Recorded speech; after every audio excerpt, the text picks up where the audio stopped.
A torrential downpour soaked the night air outside the grand estate, where an extravagant gathering of the city's elite echoed with laughter and the clinking of fine glasses.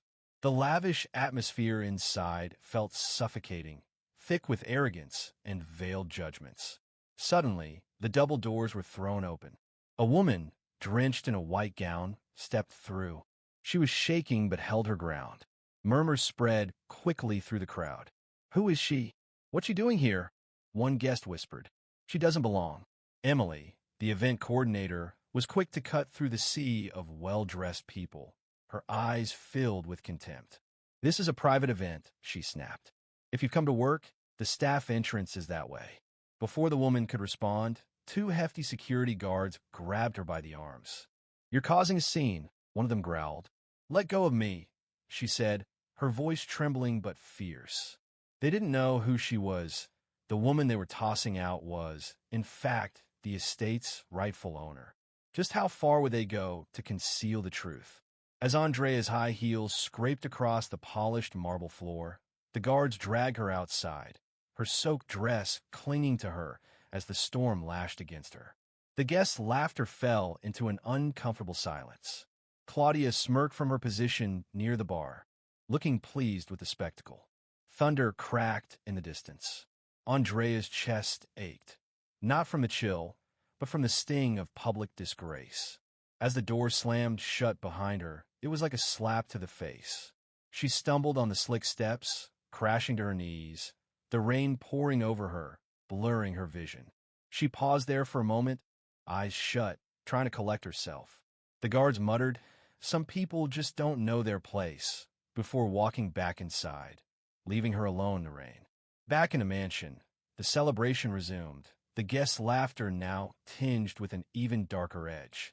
A few curious ones peeked through windows, watching Andrea in the storm.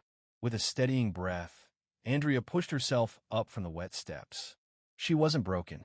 Not yet. In the shadow of the bushes, a lone figure watched her. Daniel, her loyal assistant, holding an umbrella. He made eye contact with her, nodded, and disappeared into the night, signaling that their plan had already begun. Meanwhile, in the kitchen, two chefs exchanged hushed words. "That woman, that was Mrs. Andrea, wasn't it?" One said nervously. "No way," the other replied. "She wouldn't come to a party like this." Fear laced their voices. No one wanted to be seen siding with the wrong person. Outside, Andrea stood tall, rainwater running down her face, but her pride kept her steady. Every insult, every pair of eyes that had turned away from her, all of it was seared into her memory.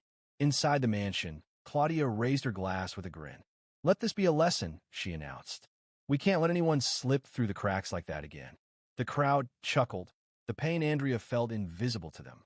But a young woman in a lavender dress, Laura, hesitated as she peered through the window. She watched Andrea vanish into the night, and a pang of guilt settled deep in her chest. "Do you think she's okay?" Laura asked, her voice uncertain. Claudia scoffed. "Don't waste your time thinking about her. She's lucky she wasn't arrested." But Laura couldn't pull her gaze away. Her conscience gnawed at her. Andrea climbed into her car, the weight of the moment crashing down on her. Her hands gripped the steering wheel tightly, her mind replaying the humiliation.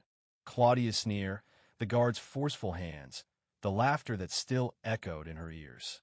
Her phone buzzed. An update from Daniel. "All cameras are on. Everything's recorded." What now? She stared at the mansion's lights through the rain, a fire kindling inside her. "Yes," she typed back. Send it to every employee and shareholder. It was time for the truth to come out. By morning, emails were sent across the city with a simple subject: the truth about last night. The video was undeniable. Andrea, thrown out, humiliated in her own home. There was no denying what had happened. News of the scandal spread quickly, and the phones at Claudia's event company rang off the hook with cancellation requests. People demanded their contracts be terminated, and sponsors began pulling out. Claudia could only watch as her reputation unraveled in real time. Her inbox flooded with angry messages. Inside the mansion, Andrea paced through the empty halls. Each step echoed in the silence. the portraits of her late mother, a woman who had built everything from nothing, reminded her of the strength she inherited. Her legacy, she realized, would be shaped by how she responded to this betrayal. Sitting at her desk with Daniel, she sifted through guest lists and contracts, her gaze hard. "I want every name of those who were here," she said. "Everyone who stood by and watched. I want them all." Daniel nodded, his respect clear in his eyes. "And Claudia?" he asked quietly. "She'll get what she deserves," Andrea replied, her voice cold as ice. In the weeks that followed, Andrea's name became synonymous with dignity. Her response to the scandal, the calm, unwavering way she faced the humiliation, earned her respect across the city. Meanwhile, Claudia's world fell apart. She was ousted from her company, blacklisted from all major events, and left with nothing but the ruins of her pride. Andrea wasn't done. She sent out a mandatory meeting invitation to all the guests from that night, each one required to attend. When the day came, the mansion was filled with silence as the once privileged guests filed in, heads down in shame. Andrea stood at the front of the room, no longer the vulnerable woman in the rain, but the rightful owner of it all. She let the tension build before she spoke. "Last night, you showed me who you really are," she said, her voice steady. "Some of you laughed, some ignored me, some even pushed me out of my own home. But none of you saw the real me. You saw only what you wanted to see." Claudia stood, her voice shaking. "I'm sorry, Andrea. Truly I am." Andrea didn't flinch. "Sorry doesn't change the truth. You judged, you mocked, and you tried to erase me. And now, you'll pay for it." One by one, the guests offered excuses, but Andrea cut them off, her patience running thin. "Excuses mean nothing now," she said. "I expected humanity. Instead, I found arrogance." She handed Daniel a stack of documents. "As of now, all business with you is terminated. None of my companies will ever work with those who choose cruelty over kindness." The room fell deathly quiet. Claudia crumbled, unable to form words as Andrea turned her back, watching the last of the guilty guests leave. "This place will never be the same," she whispered to Daniel. Days passed, and the scandal slowly faded from the headlines. Yet, Andrea's name remained on people's lips, not as a victim, but as a woman who stood tall. One afternoon, she visited the staff kitchen, where everyone greeted her with respect. This time, no one looked away. A cook smiled at her and said, "Thank you for showing us what really matters." Andrea squeezed his hand, her heart swelling with gratitude. The world hadn't become any kinder, but she had.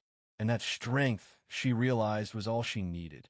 As the sun broke through the clouds one afternoon, Andrea walked out into the gardens, where the first flowers of spring had begun to bloom. She stood tall, breathing in the fresh air. The mansion behind her was quieter now, but within her, something had changed.